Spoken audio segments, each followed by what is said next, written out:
Hello, everyone, and welcome back to another YouTube analysis. This time it'll be a little bit different than, say, a blind review or just a series review, but an actual character analysis. I don't do these very often because I feel like I'm not that equipped at doing it, but I'm just going to go for it anyways.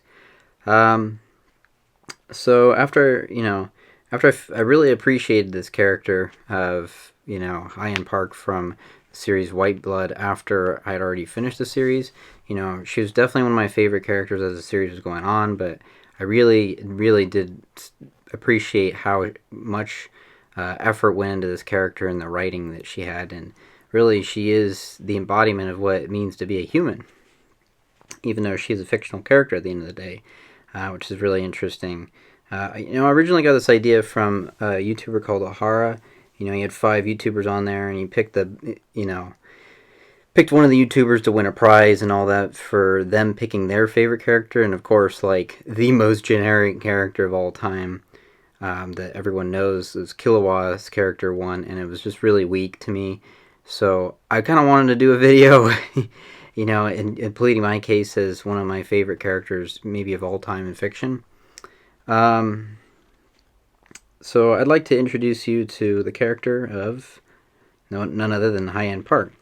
She's a 19-year-old girl who lives in Korea, and because it's based around where the author lives in her webtoon, and she at a very young age, has to take care of these orphan children, who she considers both of her brother and sister. And I love this relationship she has with them immediately. Like, they just accept her for being their older sister, like, without any thought.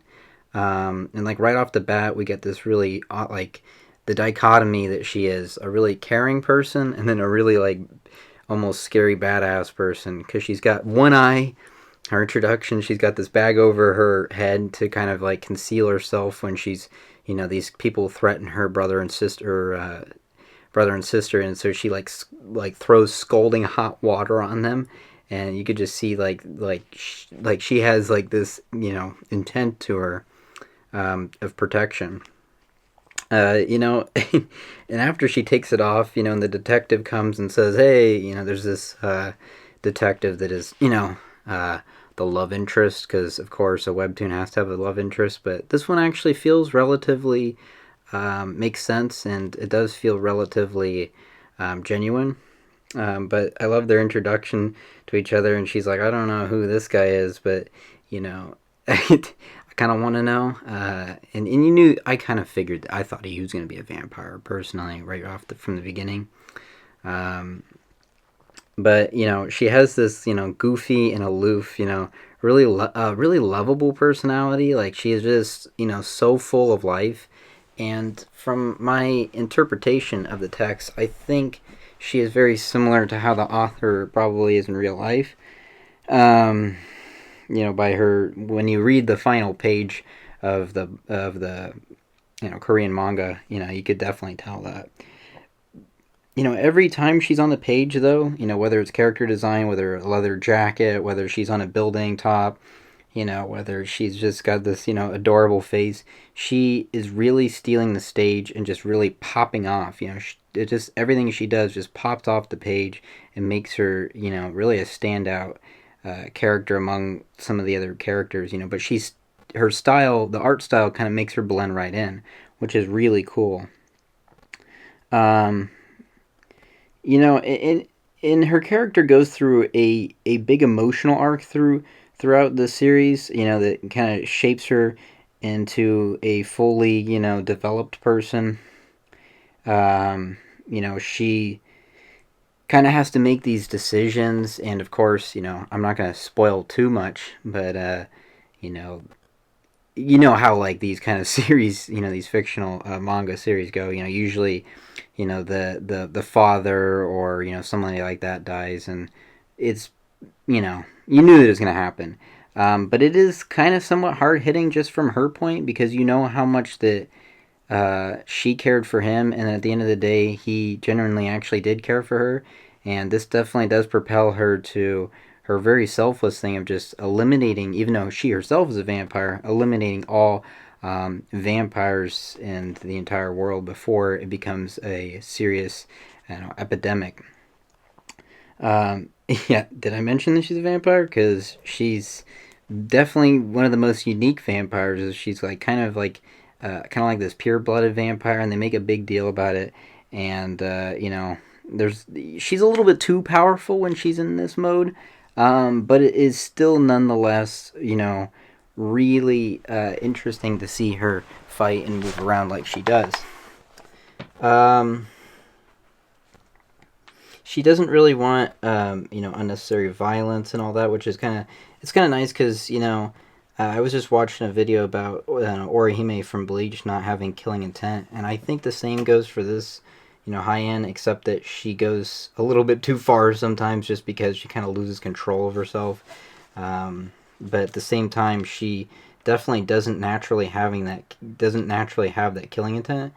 Um, she doesn't. It's not a typical vampire story too. Whether she turns into like a bat or anything like that. There's not like over romance like it is with uh,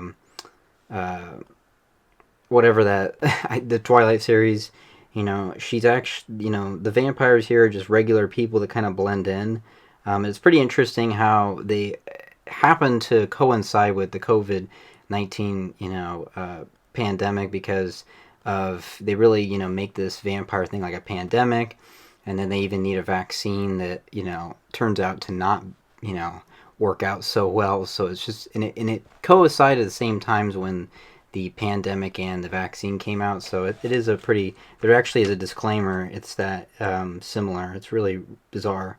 Um, but we get to kind of the crux of herself, and I think whether she's a badass beating up somebody, outsmarting somebody with like hypnosis, and using some other ability. I think her best trait comes from really when she's a human. And this comes towards the end of the series. Not too much spoilers, but you might want to just lay off this part if you think this series is at all interesting for you. But really, there's a moment where she thinks she's about to lose, her love interest and the person that really means a lot to her, and it's just this bizarrely beautiful. I don't know. Bizarrely is not a word, but it's just this really beautiful moment at a chapter, and also the lines are blurred, so it looks like she's crying on the page. Really, really creative work there. Um, but this journey that she has of acceptance and trying to be a person in society and have people like her is truly an admirable trait. The chapter that I'm talking about in question dates back to when before all these other events happen, and she gets into all these other fights with all these main table-headed vampire, where they're like like like an Akatsuki or some crap like that. You know how it goes with these kind of series. But after all that, she's cleared all that, and before she gets into the final battle, she has this flashback when she goes on a date, and it's kind of an important thing. I think it's whether it's like a sexist or like a racist, you could apply any of these kinds of things to this when her date kind of mentions how disgusting how disgusted he is with vampires, and how he's like, oh, well, would you ever date a vampire? And he was doing it jokingly. He doesn't obviously know Hayan is a vampire. And then she's like, he's like, oh, well, I'm sorry, I was disgusted by my own question. And then we see her face, and like, it's this really depressing. It always gets me how she's like, oh, well, that really hurt, and I don't know. It might be a little ham-fisted, but I think it really works. And it's really sad to see somebody just going through those kind of feelings. Because they never really got to know her at all. Then it shows this montage of clips of her meeting, her love interest and all that. And I think it's really beautiful, kind of display between each other and showing how they've improved and all the characterization that's gone along with it. But then she says she has this moment where she's like, I'm okay with I've always been somebody who has to eat alone. I've always been somebody who has to go to the movies alone, who has to walk alone, who has to do all these things. And we see all these pages of her, these panels of her actually doing all these things alone. And it's kind of really depressing and really relatable, especially for somebody like me that isn't the most social person in the world. Um, and then we get this like kind of like the pseudo thing with him replacing all these people, replacing she's like, but I want to, I want to do all these things, I want to not be alone. And then she shouts off in the theater like, oh, I really enjoyed this movie, and everyone turns around, they're like, what the hell are you doing? And it's just, I've never really experienced such a lovable and energetic character, and have such a human moment and a human element to it. um, yeah, really, really one of my all-time favorite MCs. Just for that, probably my favorite main character of all time. Just to actually have such a human, relatable moment that isn't just about ass kicking or you know romanticizing with a significant other. So, if you enjoyed that, I'll see you till next time, and have a good one. Bye.